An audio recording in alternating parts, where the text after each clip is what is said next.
太平年这部大戏使五代十国这段混乱血腥的历史时期再次进入大家的视野。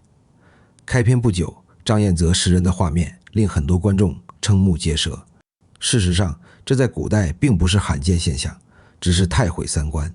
以往没人愿意提及，古时生产力落后，粮食产量有限，部队征伐有时一走就是几年，哪有那么多随行的军粮？容易变质的肉类食品更是没法保存。庞大的军队靠什么来补充蛋白质？那些动辄伤亡几万的战争，漫山遍野的尸体如果被丢弃或掩埋，不但消耗大量体力，往往会带来更可怕的灾难，也就是瘟疫。所以你懂的，只是双方你吃我也吃，自然也就心照不宣。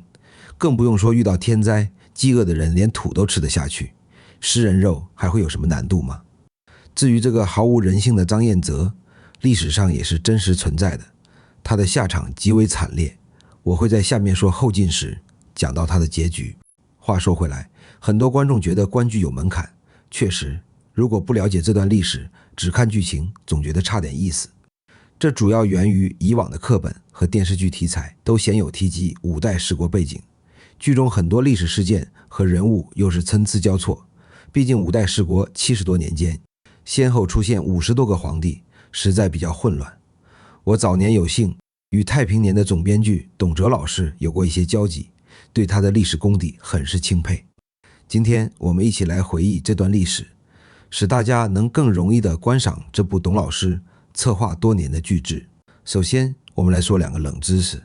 剧中主角吴越王钱弘处也许比较陌生，但大名鼎鼎的杭州灵隐寺大家一定知道。这个灵隐寺就是钱弘处出巨资重修扩建，才有了今天的规模。还有近代知名人物钱学森、钱三强也是钱弘处的直系后代。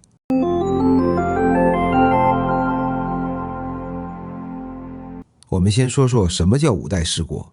五代十国是指公元907年唐朝灭亡，至公元979年北宋统一，这72年间先后出现的15股政治势力。自黄巢起义后，唐朝的中央权威受到毁灭性打击，各地藩镇纷纷割据自我为政，想当皇帝的势力远不止15个，只是像英国、金山汗国、结燕这类一世而亡的政权太过羸弱，不足称道而已。那为什么不叫15代或15国呢？因为朝代这个概念比国大，一个朝代下面可以有很多附属国。五代中的后梁、后唐、后晋、后汉和后周都定都于中原，他们依次更替，能够承前启后，属于正统政权，实力和影响力相对较强。虽然其中的后梁与后唐共同存在过将近1年，但最终是后唐灭了后梁，吞并了其势力范围，所以也算得上是传承有序。而其余的前蜀、后蜀、南吴、南唐、闽国、南楚、南汉、南平、北汉、吴越10股势力均属于地方军阀，各具独立政权，势力范围基本都在南方周边地区，实力和影响力比较小，存在的时间参差交错。唯一在北方的北汉，无论财力实力，严格意义上都进不了这份十国名单，只因为它是后汉分支的延续，所以才勉强算它一个。以往我们看到的历史剧大多叙事宏大，讲究热血澎湃或阴险权谋，但这次的太平年却恰恰剑走偏锋，一头扎进五代十国这个混乱的时代，将镜头对准偏居东南的吴越国，讲述他如何在乱世中不打仗，安稳度过72余年的传奇故事。下面我们正式开始讲述这部剧的历史背景。五代始于公元907年，梁王朱温接受唐哀帝李洙的禅位，建立后梁。其实朱温早在3年前就密谋杀死了李洙的父皇唐昭宗李彦，此后一直把握军政大权。13岁即位的李洙形同傀儡，朱温不断对朝廷官员和皇室成员进行杀害和清洗，直到907年时机成熟，朱温才正式取而代之，并定都河南开封。朱温的篡位也宣告了唐朝彻底灭亡。第2年，朱温放心不下，又毒死了李洙，以王侯的规格将其葬于季阴，也就是今天的山东菏泽。此时唐朝虽亡，但唐朝的残余势力仍在，大多是抵抗黄巢起义后那些自我割据的藩王和节度使，其中晋王李克雍早年与朱温有私人恩怨，他不承认后梁政权的正统性，长期割据河东地区，与朱温对峙，发生多次冲突，并沿用唐朝天佑年号，以为自己才是唐朝正宗。朱温因此发兵8万讨伐，围困李克雍半年之久。期间李克雍又与弟弟李克宁发生内斗，导致心力交瘁，在次年病死。他的儿子李存勖接任靖王，上位后第一件事就是击退后梁军，之后当机立断，平定叔叔李克宁为首的内部叛乱，巩固了自己的统帅地位。接下来与后梁的几场硬仗连连取胜，迫使梁太祖朱温在912年从开封撤退至洛阳安身。朱温到了洛阳后连疾带气，生了一场重病，卧床不起，在立储问题上反复横跳，最终被自己的二儿子朱有圭所杀。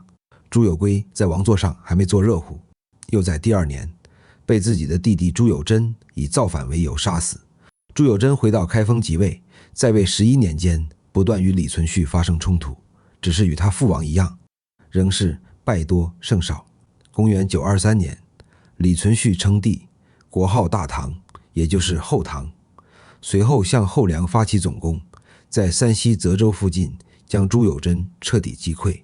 36岁的朱友贞命部下杀死自己。11月19日，李存勖攻进都城后，将其追废为庶人，彻底否认了他的皇帝身份。至此，后梁完全被后唐所取代。后唐建政后，李存勖认为复仇已报，开始沉鱼享乐，对手下灭后梁的功臣也渐生猜忌。后梁叛变的将领趁机策反了其手下大将李嗣源，李存勖只得在926年再次亲征平叛，结果被随军指挥使郭从谦与李嗣源里应外合包围，中箭身亡。李嗣源夺取了他的皇位，没改国号，还是叫大唐，李嗣源则为后唐明宗。7年后，也就是公元933年11月，李嗣源病重，他的二儿子李从荣趁机发动兵变，想夺取皇位，属下几位得力的大臣平叛，杀死李从荣。病中的李嗣源惊怒交加之下，仓促把皇位传给三儿子李从厚，就一命呜呼了。李从厚登基之后，觉得自己的位置不牢靠，尤其是眼皮底下的三弟李从珂和北京留守节度使石敬瑭，越看越觉得二人不可靠，把他们连降数级，也因此埋下了祸根。三弟李从珂是李嗣源的养子，本就与这个二哥没什么感情。石敬瑭则在早年间因为救过李嗣源的命，一直颇受重用。此番二人无故被贬，伤害不大，侮辱性极强，都觉得咽不下这口气。李从珂手握兵权，骁勇善战，他声称哥哥身边有奸人，挑拨兄弟间的感情。934年，以清君侧的名义举兵反叛，李从厚猝不及防，只得被迫把皇位让给李从珂。李从珂也没放过他，不久之后就派人把他毒死了。后唐末帝李从珂上位后，也觉得石敬瑭是心腹大患，继续削弱石敬瑭的兵权。石敬瑭心想，怎么没完了是吧？从此不再听李从珂的号令，独自另起山头，私下更是散布了不少言论。其中最戳李从珂肺管子的是石敬瑭到处散播李从珂只是李嗣源的养子，占据皇位名不正言不顺，应该主动把皇位让给李嗣源的幼子李从义。936年，忍无可忍的李从珂举兵讨伐石敬瑭。石敬瑭见形势危急，急忙向身后的契丹求救。石敬瑭也当真豁得出去，不但拜比自己小10岁的辽太宗耶律德光为义父，还把幽云16州打包送给了契丹。幽云16州又称燕云16州，是指今天的北京、天津、河北北部以及山西北部的广阔地区。这一行径使辽国的疆域扩展到长城沿线，以致后面400余年，中原的朝代一直饱受契丹人的威胁。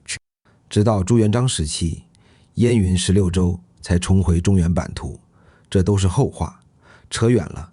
我们继续说五代的事情。有了契丹支援，石敬瑭实力大增，不久之后便攻入洛阳。李从珂无奈之下，带着皇后和太子在宫中自焚，后唐自此被灭。石敬瑭借势在洛阳称帝，开国为后晋。赢是赢了，不过也因此得了个流传千古的称号儿皇帝。不是每个人都像他这么不要脸，石敬瑭卖国求荣的行为引起身边人的诸多不满，后晋的局势也因此一直处于动荡之中。多次内部叛乱中，他的2个儿子全都被部下杀死，导致他死后没有继承者，只能传位给侄子石从贵。石从贵是个四肢发达、头脑简单的庸才，不懂治国，又血气方刚，刚一即位就制定了不再依附契丹的诸多措施。契丹的耶律德光大怒之下，自公元944年开始多次派兵讨伐这个不听话的干孙子，期间各有胜负，不过后晋这点家底也基本上都打光了。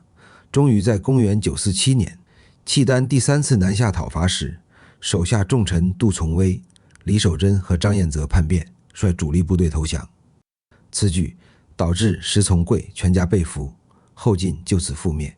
这3个叛将中，其中一人的名字在前文出现过，没错，就是那个吃人肉的张彦泽。张彦泽生于突厥，一辈子都在打仗。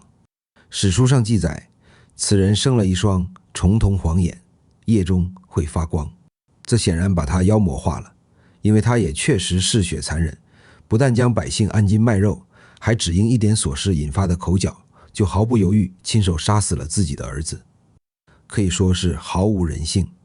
张彦泽叛变后晋后，契丹的耶律德光派他率先入城，张彦泽为在新主子面前邀功，并在其余叛将中拔得头筹，不但杀掉后晋不少大臣，还像以往对待敌国百姓一样，对自己的乡亲父老开始屠杀和食肉行径。连随后进城的耶律德光也为此大感恼怒，因为张彦泽是打着契丹名号实施的这些行为，这样一来，契丹大失民心，就再也无法在这里立足了。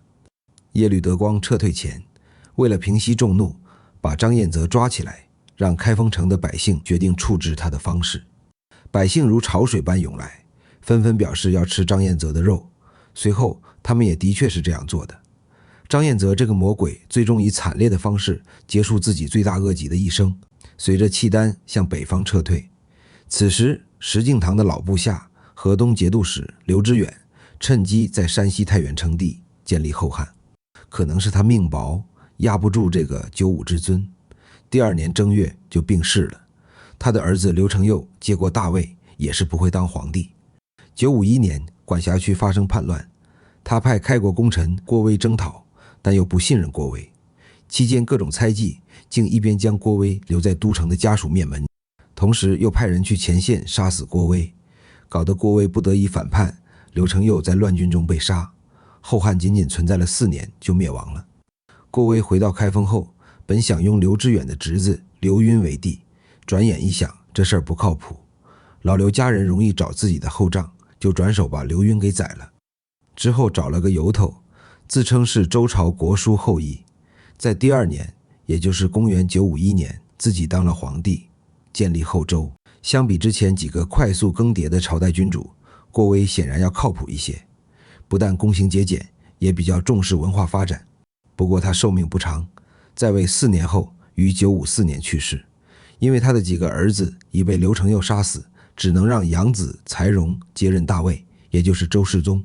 周世宗当了6年皇帝，期间一直想收回石敬瑭送出去的幽云16州，不断讨伐契丹，夺回不少北方的土地，无形中也为日后北宋的统一打下了基础。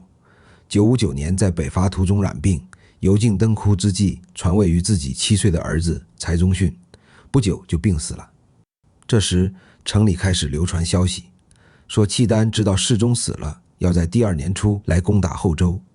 8岁的柴宗训任命禁卫军最高长官赵匡胤率兵出征。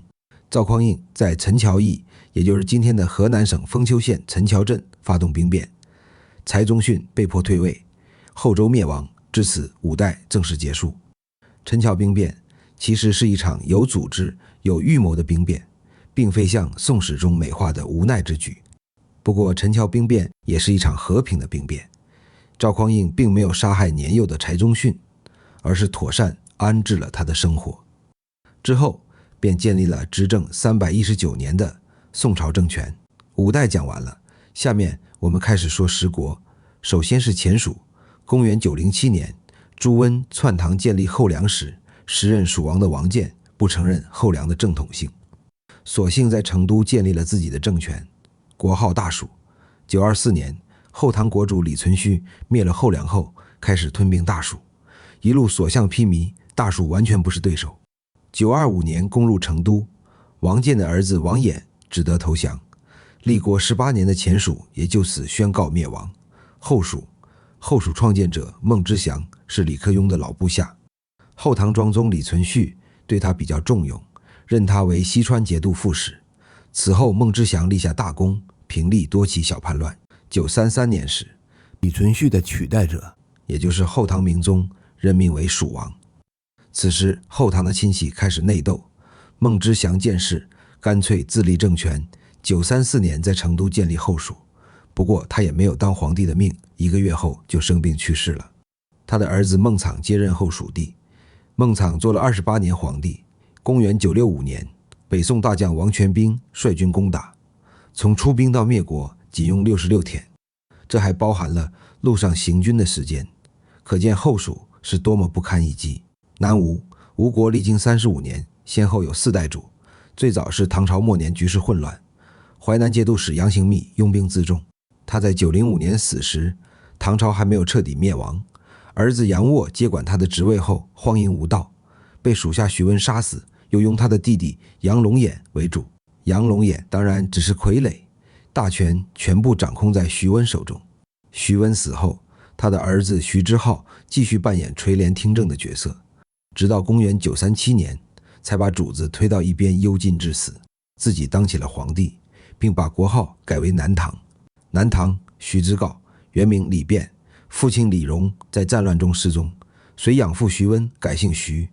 937年称帝后，开始建国号为齐。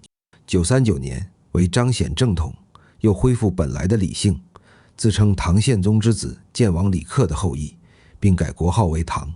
当上皇帝后，他开始沉迷炼丹，结果当然是中毒。943年去世后，由他的儿子李景上位。李景消灭了南楚和闽国，志得意满的同时，也挥霍无度，后败于后周之手，一蹶不振。961年在江西南昌去世，传位给儿子李从嘉，也就是著名的千古词帝李煜。李煜精通书法、绘画和音律，尤以词作成就最高，艺术造诣可以说与后来的宋徽宗、赵佶不相上下，他们的命运也是殊途同归。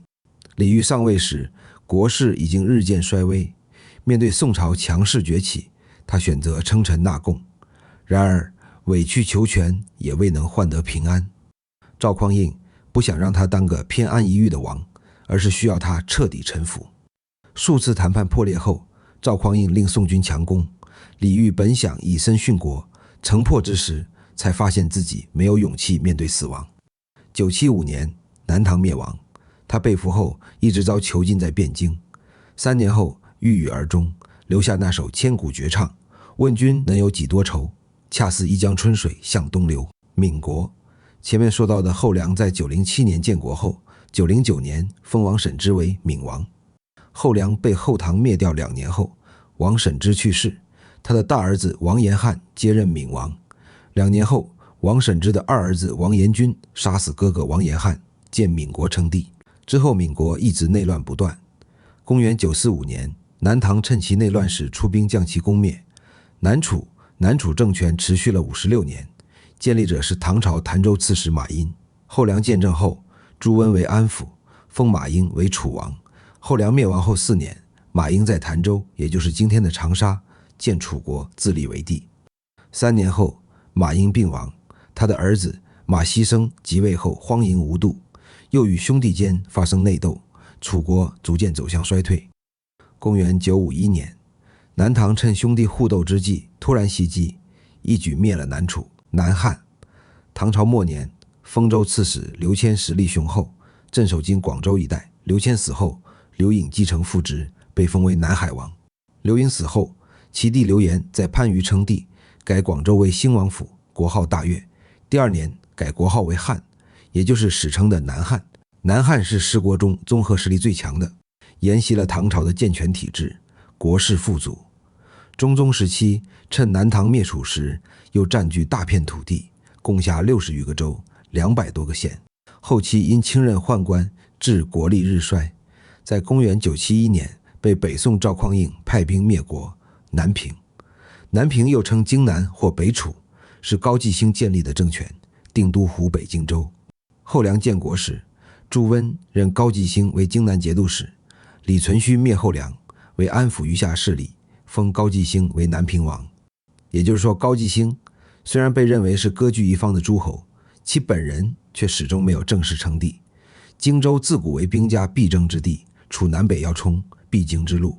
高季兴和后代经常向其他政权吃拿卡要，虽被恨称为高赖子，倒也一直平安无事。963年，北宋赵匡胤攻打湖南，路过湖北，时任南平之主的高继冲见宋兵势大，只得顺势投降，归顺了赵匡胤。这个政权也就顺理成章地消失了。北汉，北汉是5代十国中最后一个政权，也是唯一北方的政权，存在时间也最短。都城在今天山西太原，领土很小，是依附契丹建立的小国。建立者刘崇是后汉高祖刘知远的弟弟。951年，刘崇见侄子刘承幽被郭威叛变后杀死，他就在山西建立了北汉。随后攻打郭威，想报仇却又打不过，只得窝窝囊囊地躲起来，不再生事。郭威死后，柴荣即位，命禁军将领赵匡胤狠狠地揍了北汉一顿，打得刘崇一点脾气也没有。赵匡胤退兵不久后，刘崇就死了，可能是窝囊死的。此后20几年，北汉也不太平，频繁换主，终于在979年被宋太宗赵光义率军所灭。下面我们开始说剧中的吴越国。终于说到今天故事的主人公了。没办法，既然要讲5代十国，就要全部交代清楚。吴越又称一中国，由钱镠在公元907年所建，与后梁是同年建国，都城定于杭州。在唐朝灭亡之前，钱镠一直忠心耿耿于唐。朱温篡位灭唐，建后梁，钱镠为保一方平安，就上表向朱温称臣。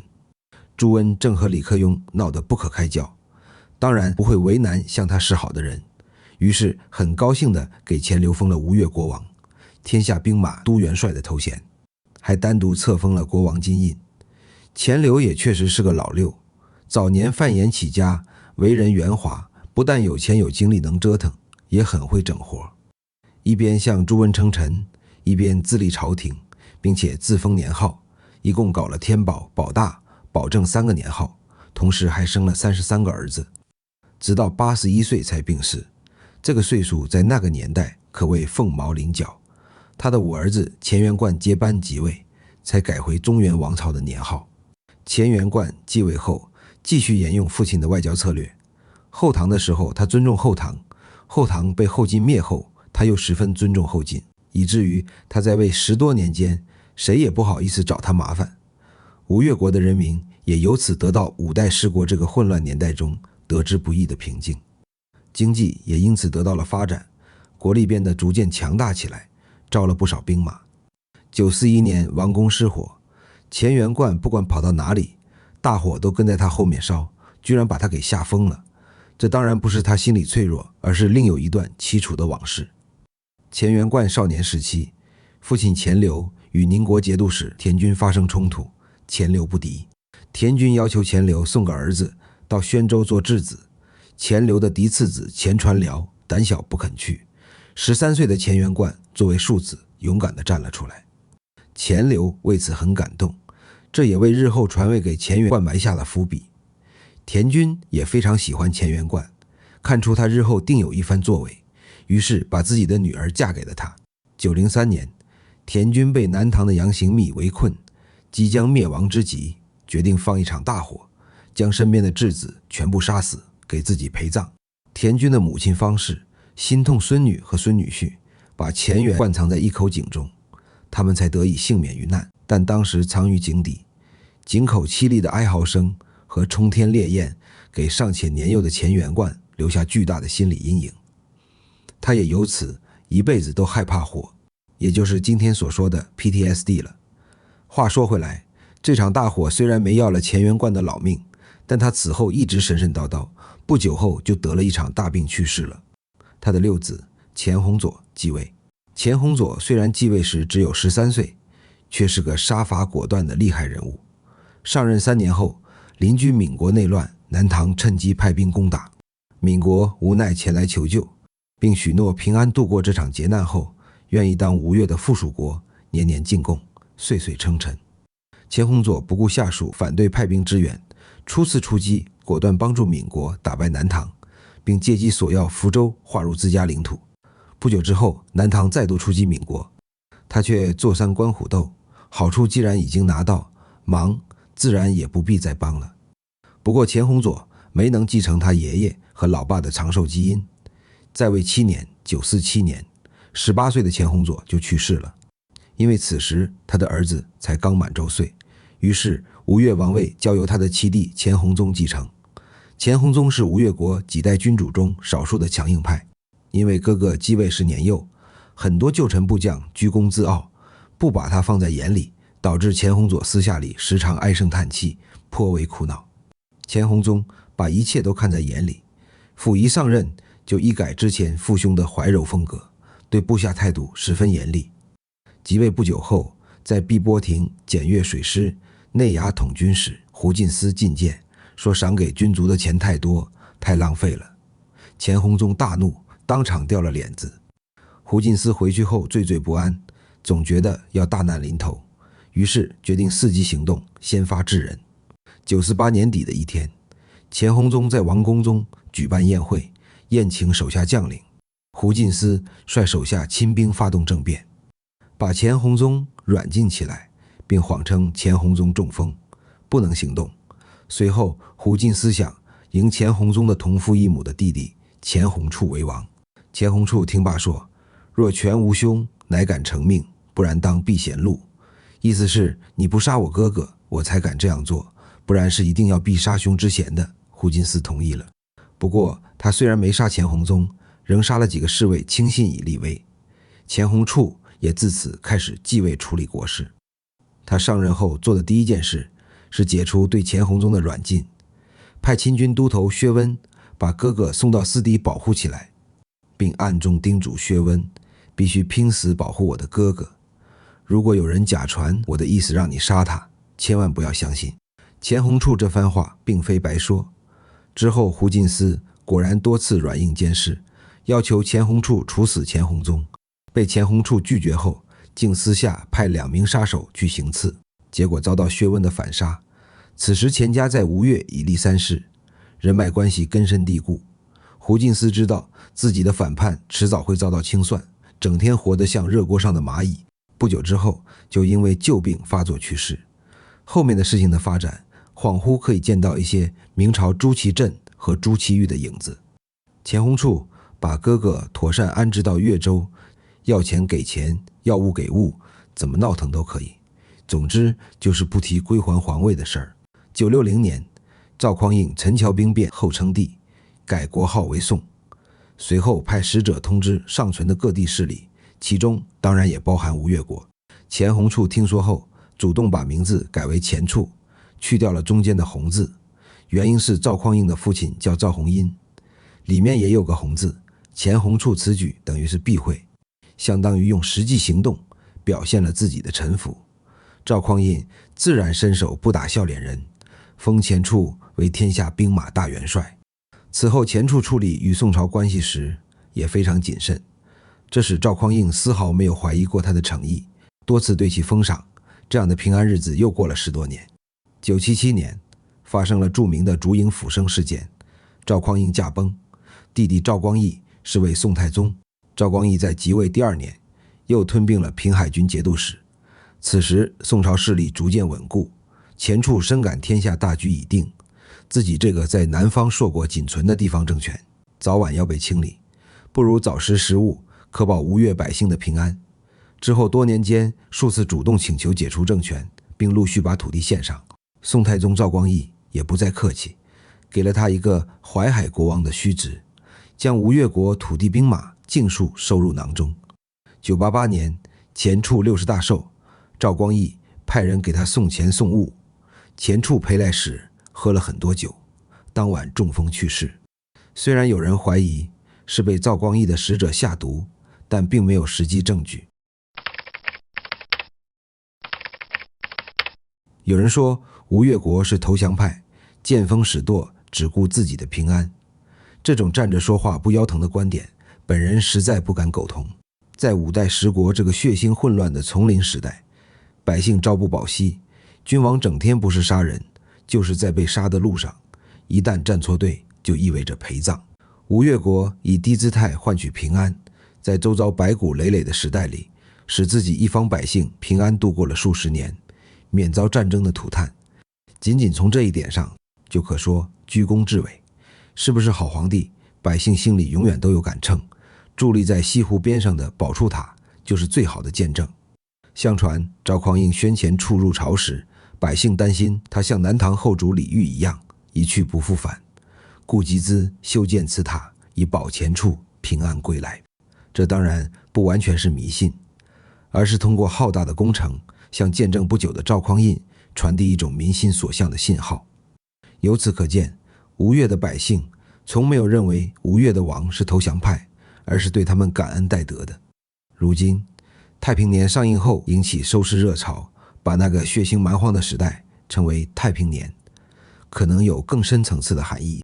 但从百姓的角度出发，他们关心的从来不是宋朝统一的宏大叙事，而是在纷乱的时代如何安身立命。所谓宁做太平犬，莫做乱世民，讲的也大抵如此。赵匡胤作为开国天子，在乱世中完成局部统一实属不易。他当然有比肩秦皇汉祖的宏愿，却也想不到100多年后，自己后代的命运比被他幽禁的李煜还要凄惨。他一辈子信佛，抄佛经建寺院，却选择性地忽视了凡有所向皆是虚妄。今天的世界里，人们津津乐道的却不是他如何开疆拓土，更多的只是烛影斧声这个故事里那几声诡异的惨叫而已。